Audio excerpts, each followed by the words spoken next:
Years ago, I didn't know what was going to happen because no more liners. What are we going to do? I have this special friend in my pocket called Mary Scow. She told me some places you could go that they couldn't have it. So I came up here, talked to Elsie, I got on the phone and I talked to Dr. Bob and Bonnie, and they came up together, 6 inches of snow on the ground, walked up the hill, looked out through. This is it. Didn't have to go shopping or nothing, let me tell you. What a wonderful, wonderful place. What a wonderful, beautiful. Come over every day. How many you got, Jack? How many you got? I go, Elsie, the IRS. I haven't got the health department. I don't want to do that. Also, I should tell you, as on the t-shirts, we do have a cherry tree planted about 3 hours ago. And it doesn't look like that yet, but it will in the spring. It's right over there. If you want to pay your respects, you cut the grass, and put stuff down so you don't get poison ivy, poisoning, and stuff like that. And I noticed when I put it in that it was leaning a little to the right, and I'm thinking, well, he's a Republican.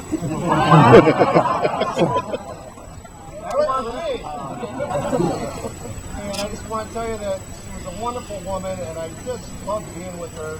And I want you guys all to know, on the t-shirt, and I had a moment last night with one of the family members, Fox is looking out off the cliff, the car is laid down, because the Fox is thinking about a friend that has gone away, and he wants to think and repose about this friend.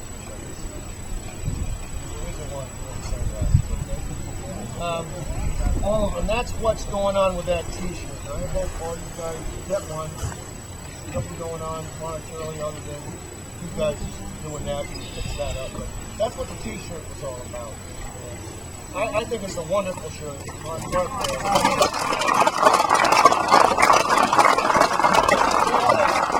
This is Elsie when we first saw her, and it was just wonderful. Because I can talk forever and ever, if you give me a chance, I'm going to stop now. And my friend, Rich James, is going to say, first of all, I don't know.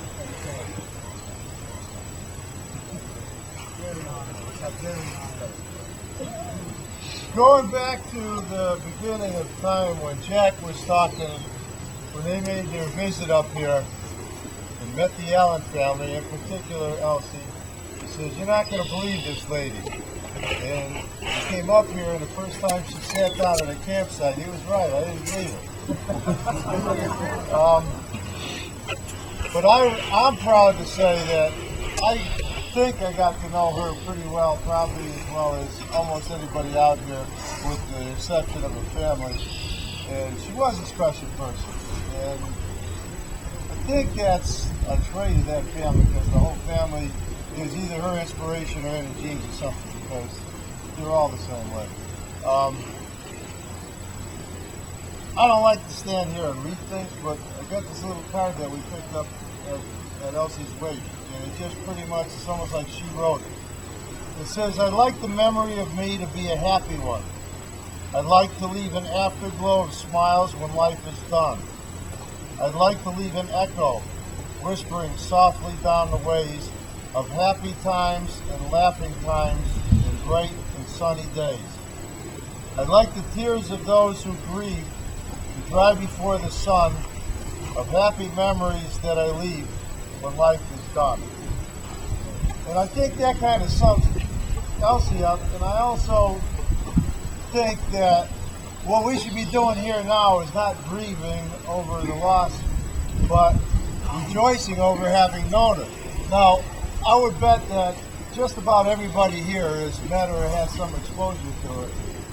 I would kind of ask you people to take just a moment now to think about the first time you met her and what your impression was. And if that doesn't work, everybody must have a favorite anecdote or memory of it. Think about that, and maybe we can share that with each other later on today or over the course of our whole lifetime. Again, we're not here to grieve, we're here to celebrate. I had the great honor of being able to see Elsie within the last couple of days of her life. We stood and held her hand for about 20 minutes, and we talked and reminisced. And one thing she told me was, make sure the liners keep coming. I says, well, Elsie, I don't see why they wouldn't. It's a beautiful place. She says, yes, and we'd like to share it. Now, going back a month before that, sitting in her kitchen, and just before she began treatment, she said that she was looking forward to being here. And she said that no matter what shape she was in, she'd be able to get here. And I kind of think that she has. So going forward, let's all just smile and keep her right here.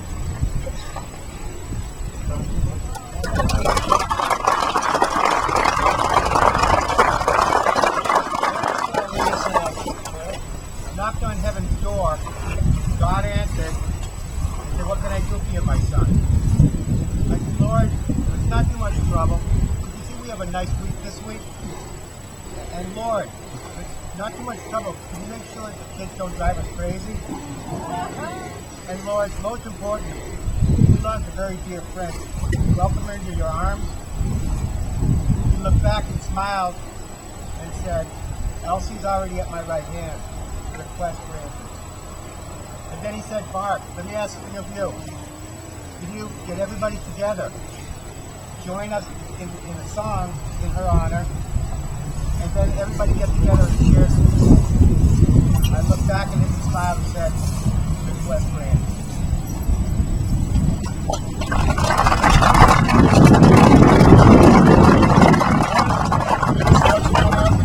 And then after we're going to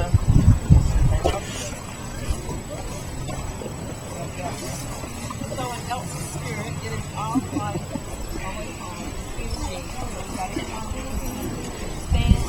live, come forward the band.